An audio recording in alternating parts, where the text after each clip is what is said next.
2 Chroniques chapitre 31. Le fête la fini, tout le monde peuple Israël qui était là yo aller dans toute la ville pays Juda yo.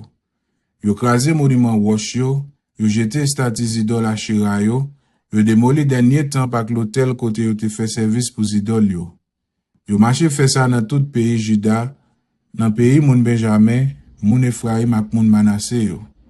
Le fini, tout moun peuple Israël yo tourné la kayo dans pays pa yo. Verset 2. Après ça, Ézéchias séparé prêtre ak moun Lévi yo en groupe encore. Li bay chaque groupe là pour yo prendre service yon après l'autre.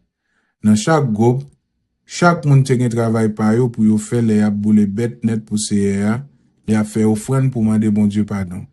Les ap dit bon Dieu merci, les ap fait louange li, les ap servil dans papote temple CA. Verset 3. Après ça, li prend un bête qui pour li yo, li bay pour yo boule net pour CA chaque matin. Chaque assoir pour offrande jouer pour yo, pour fête la ligne nouvelle ak pour l'autre gros jour fête yo, Jean ça écrit dans la loi CA. Verset 4. Le fini, li mande moun ki rete la ville Jérusalem yo pour yo faire offrande pour prêtre ak moun Lévi yo. Pour monsieur sa yo ka bay tout temps yo nan fait travail yo, Jean la loi CA mandel la. Verset 5. Les nouvelles la gaye, moun peuple Israël yo pote premier sa yo récolté dans blé, dans du vin, dans l'huile olive, dans sirop miel ak dans tout l'autre denrée jardin yo en quantité. Le fini, yo pote un dixième sous tout sa yo te gagné. Verset 6. Tout moun pays Israël ak moun pays Juda qui ta vive dans l'autre la ville pays Juda yo, te bay yon bête pour chaque 10 bœuf ou sinon cabrit ak mouton yo te gagné. Yo pote un dixième dans tout bagay yo te mette à part pour bon Dieu seul mettre yo. Yo pote yo fait pile sous pile. Verset 7. Yo commencé pote cadeau yo depuis dans 3e mois arrivé sous 7e mois. Verset 8. Les roi Ézéchias ap chef li yo wete quantité bagay moun yo te bay, yo dit bon Dieu merci. Yo fait louange pour peuple Israël là, pour peuple bon Dieu. Verset 9. Les ça, Ézéchias parlait ak prêtre yo ensemble ak moun Lévi yo sous cause offrande yo. Verset 10. Azaria, grand prêtre là. Moun famille Zadok yo dit comme ça. Depuis les peuples a commencé à porter offrande dans temple là, gen compte manger pour moun manger. Le fini, rete yon bon quantité, parce que c'est a béni peuple ya. Ça qui rete là, c'est ça qui était en plus là. Verset 11. Ézéchias bay l'ordre pour yo pare quelques pièces dans temple pour servir dépôt. Les dépôts yo fin pare. Verset 12. Li fait mette tout ça yo te prend sous récolte yo. Toute la dîme yo ak tout bagay yo te mette à part pour bon Dieu yo là-dedans yo.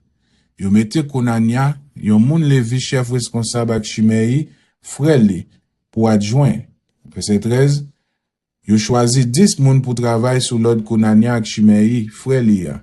D'après l'ordre wa ak Azaria, prêtre responsable temple te bay. C'était Jehiel, Azariaou, Nakat, Asael, Jerimot, Josaba, Eliel, Jismakia, Makat ak Benaja. Verset 14.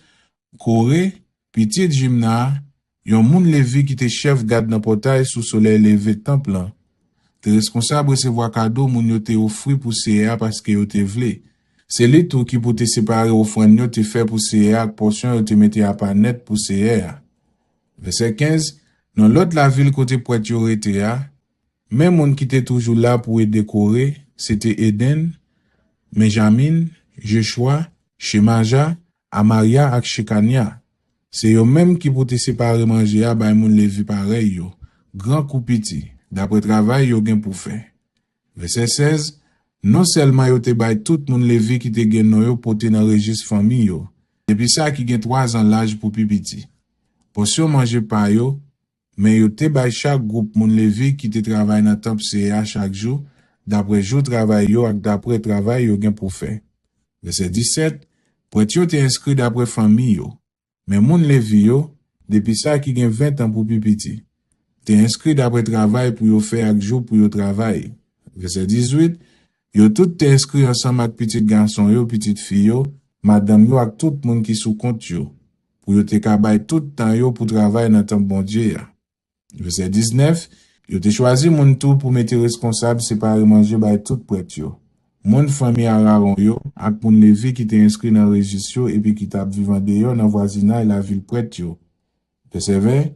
C'est comme ça Ézéchias te fait dans tout pays Juda. Il te fait ça qui bien, ça qui doit avec tout qu'elle est devant Seigneur, bon Dieu liya.